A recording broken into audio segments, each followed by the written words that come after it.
Donald Trump decides to post a racist post about, well, President Obama and Michelle Obama. Put it up, full mass. Here we go. Trump posted an AI video of Barack and Michelle Obama as apes in a jungle with the song "The Lion Sleeps Tonight" in the background. And now remember, this is during Black History Month.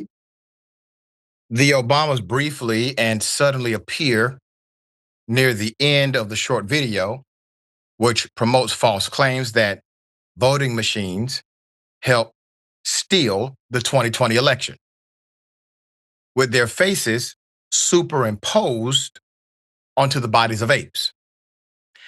As the images appear for about 1 second, the start of the song, "The Lion Sleeps Tonight," plays in the background.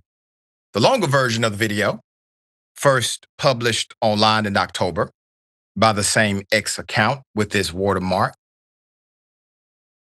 The video Trump shared cast the president as a lion while portraying prominent Democrats and liberals as animal characters from Disney's The Lion King. The longer video also depicts Hillary Clinton as a warthog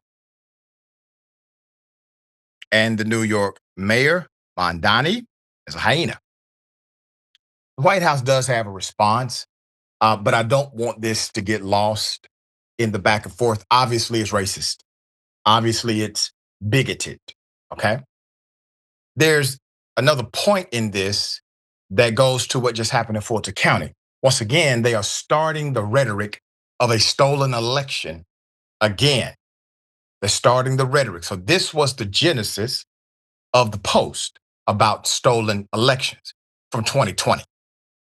They just raided the Fulton County voting hub and illegally took voter information that was currently under court review via a motion from the Department of Justice.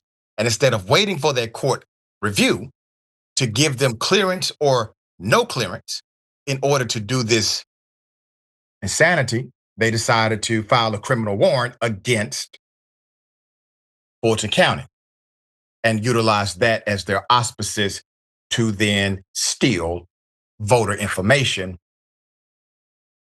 with the DNI appointee in charge. All right, so the White House has a response. In a response, if you call it that, for a comment from Variety, the White House press secretary, Carolyn Levitt, said in an email statement, quote, "This is from an internet meme video depicting President Trump as the king of the jungle and Democrats as characters from The Lion King. Please stop the fake outrage and report on something today that actually matters to the American public." Levitt also shared the full video, which depicted Hillary Clinton as a boar and House Minority Leader Hakeem Jeffries as a meerkat, but those who were noticeably absent from the clip Trump shared. The video still up. The Backlash with Tim Scott. Damn Tim.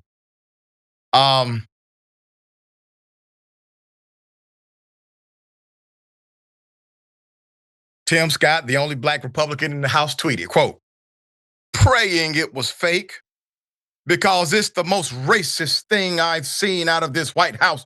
The president should remove it." Tim, sit your ass down. Sir, this man gutted your own program for minorities who own businesses, sir. This is the most racist thing you have seen. Put it back up again. This is the first time Tim has said something since the extreme racism of Trump.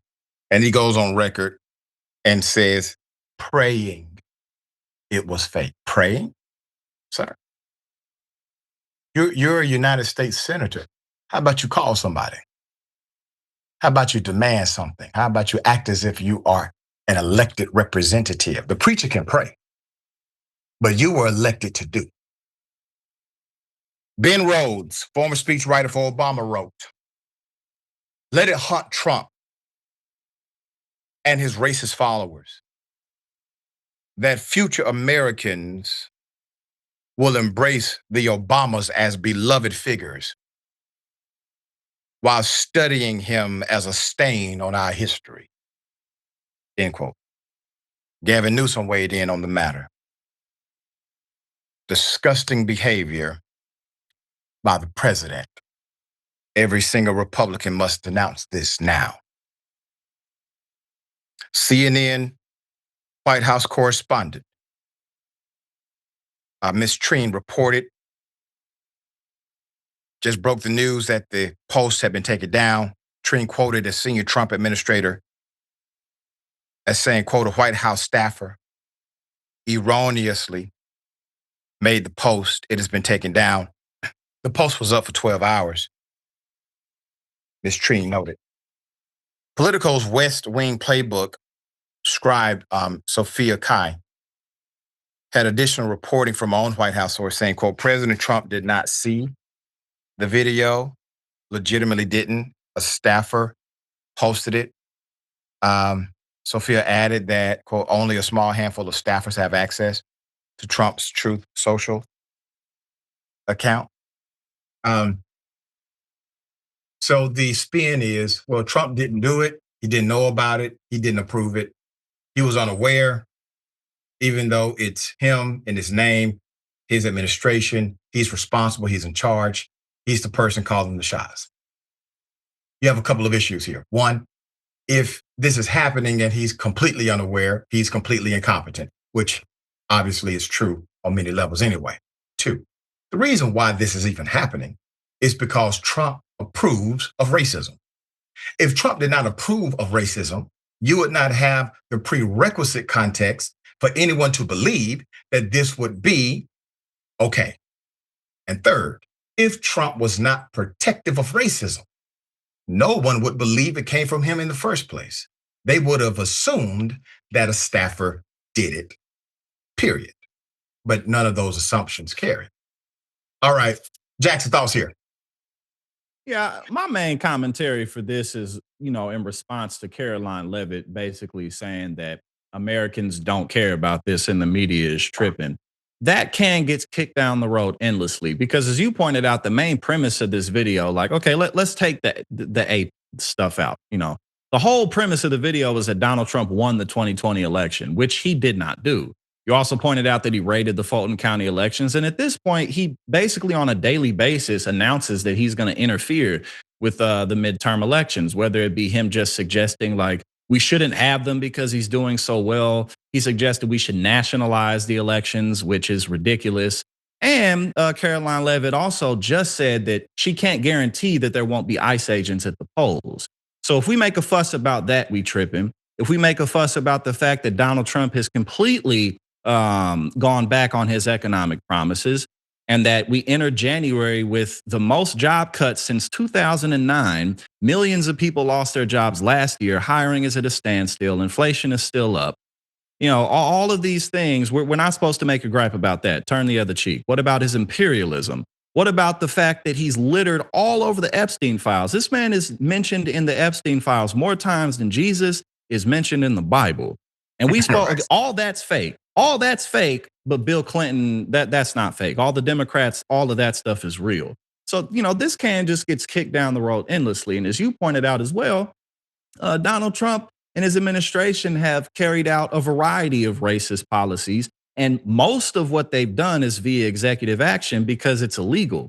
So we shouldn't care about that either. It's just, this is the most cartoonishly corrupt, like comic book strip evil administration that you could think of. Donald Trump has $300 million in a slush fund account in Qatar, who gave him a $400 million private jet.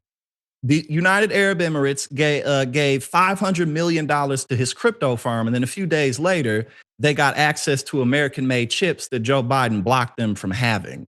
Like, what do you even say to this? What do you even say to So and he's about to get a bag from the U.S. government because he just sued the IRS and the Treasury Department for $10 billion. Right, and the people in charge of giving it to him are his cronies. Right. Yeah. All right. We'll keep you updated.